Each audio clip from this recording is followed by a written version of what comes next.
الحمدللہ الحمدللہ الذی ذی العزت والعلا والصلاة والسلام علی سید الانبیاء اما بعد اعوذ باللہ من الشیطان الرجیم بسم اللہ الرحمن الرحیم الصلاة والسلام علیک یا سیدی یا رحمتا للعالمین وعلی آلک واصحابک یا سیدی یا خاتم النبیین معین الملت والدین عطاء رسول ہند الولی غریب نواز حضرت خواجہ معین الدین چشتی رحمت اللہ تعالیٰ علیہ۔ خواجہ صاحب رحمت اللہ علیہ نے بڑی بھرپور زندگی گزاری۔ آپ کی کچھ تعلیمات عرض کرنا چاہ رہا ہوں۔ خواجہ صاحب رحمت اللہ علیہ نے بڑے سخت ریاضتیں کی، مجاہدے کیے، دن بھر تبلیغ دین کا فریضہ سر انجام دیتے۔ خواجہ صاحب رحمت اللہ تعالیٰ علیہ کے خلفاء فرماتے ہیں کہ خواجہ صاحب روزانہ اتنا لنگر پکواتے تھے، اتنا وسیع لنگر ہوتا تھا کہ جتنے مرضی لوگ شام تک آتے تھے لیکن وہ ختم نہیں ہوا کرتا تھا۔ لیکن اپنا حال یہ تھا کہ رات کی پکی ہوئی ایک روٹی لیتے تھے، اس کو پانی میں بھگو لیتے تھے، کچھ گھنٹے جب وہ بھگوئی رہتی تھی نرم ہو جاتی تھی، پھر اس کو تناول فرمایا کرتے تھے۔ اور فرماتے ہیں کہ جو کام کرتے ہم نے خواجہ صاحب کو سب سے کم دیکھا ہے وہ ہے کھانا کھاتے اور سوتے۔ یہ دو کام کرتے ہم نے انہیں بڑا کم دیکھا،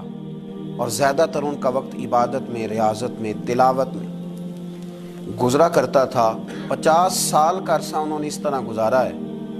کہ عشاء کے بعد تھوڑی دیر کے لیے،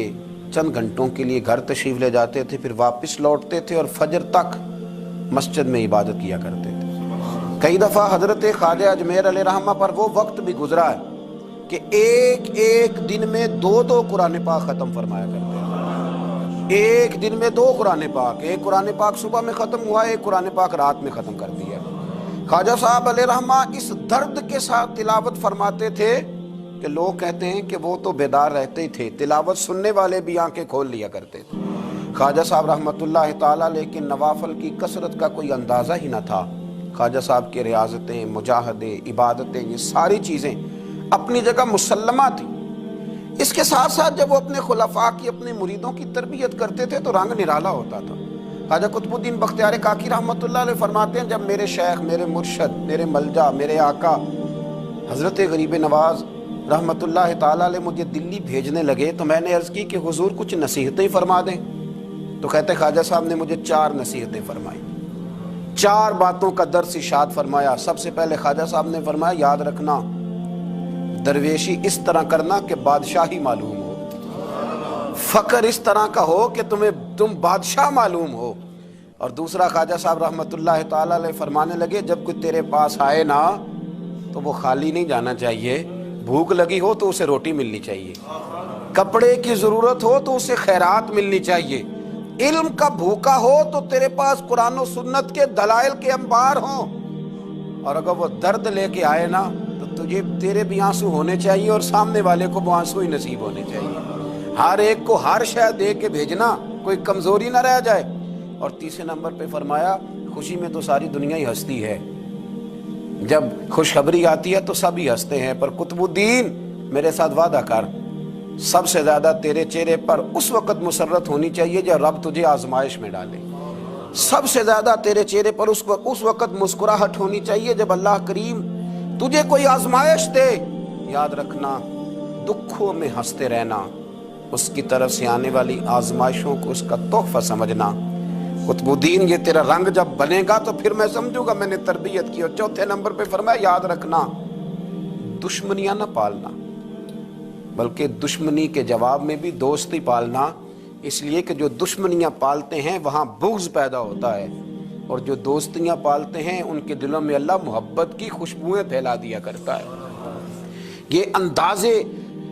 تربیت حضرت خواجہ اجمیر علیہ رحمہ کا، یہ انداز، اور فرماتے ہیں ہر آنے والے کے ساتھ ان کا انوکھا رویہ۔ خواجہ حمید الدین ناگوری رحمت اللہ علیہ فرماتے ہیں کہ میرا یہ حال تھا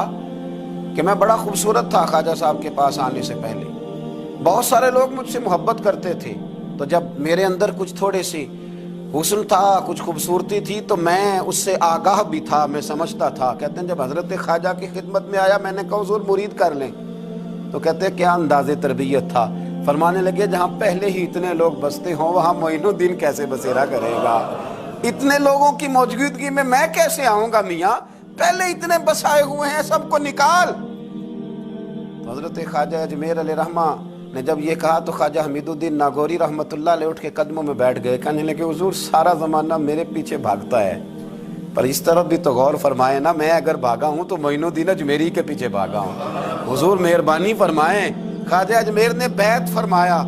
جب اٹھ کے باہر نکلے نا تو ایک شخص کہنے لگا حضور یہ نوجوان ہے، میں اس کو جانتا ہوں، اس طرح کے نوجوان یوں ہی ہوتے ہیں۔ فرمایا اچھا تو جانتا ہے نا، پر معین الدین کا بننے سے پہلے جانتا تھا، اب یہ میرا بن گیا، اگر جاننا ہوا نا تو ذرا جا گلی میں کچھ لوگوں سے بات کر رہا ہے، دیکھ لے کیا بات ہو رہی ہے۔ خواجہ حمید الدین باہر نکلے تو پرانے یار ملنے آ گئے، انہوں نے کہا چلو، آپ فرمانے لگے میاں اب نہیں جانا، اب دو گلیاں یاد کرنی ہیں، ایک جو شیخ کے گھر جاتی ہے اور دوسری جو واپس آتی ہے، اب دوبارہ بھائی کہیں بھی نہیں جانا۔ نے کہا جناب وہ فلاں بھی بلا رہا ہے۔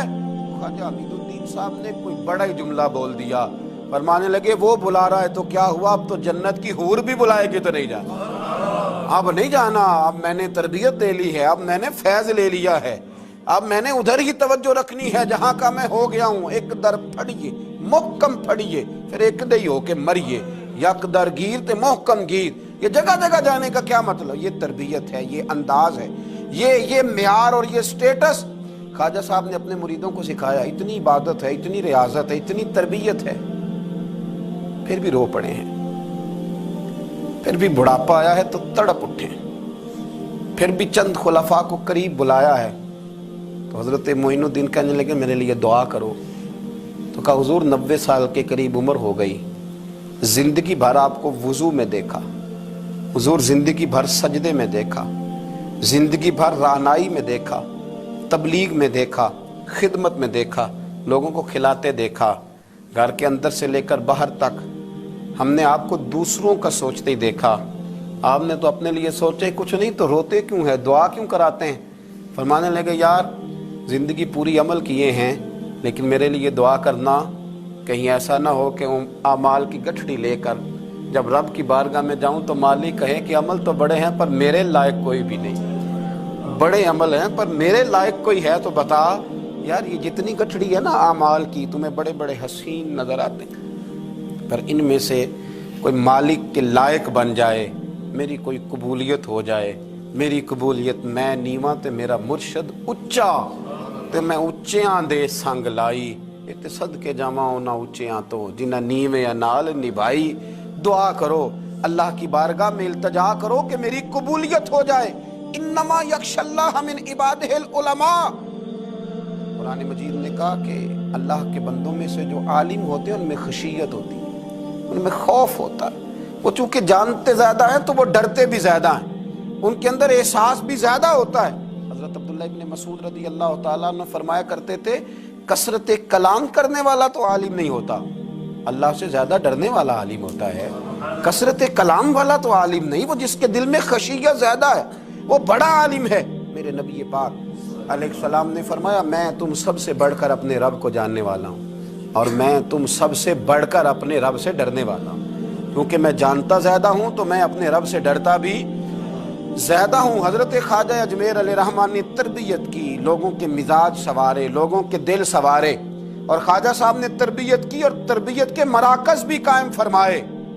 اجمیر کے فیضان سے پھر دلی میں خواجہ قطب الدین کا مرکز قائم ہوا،